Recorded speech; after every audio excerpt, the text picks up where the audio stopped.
I'm noticing quite a few students are still having a hard time completing their tasks in Pearson Realize. So this video is to remind you how to get into Pearson Realize and make sure your work is completed. You put in your username and your password. Click Sign In.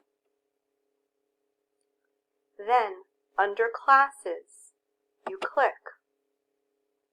And now, you see what work is due.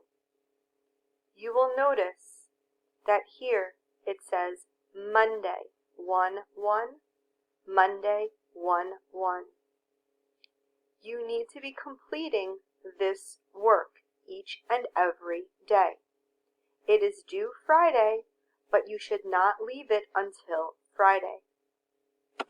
When you go into In Progress, anything that says additional practice, you do not need to worry about. You only need to worry about these things that have the date and the day that they were assigned. I hope that this helps. Please make sure you do every question and then turn it in at the end.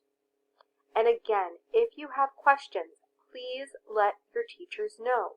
We are here to help.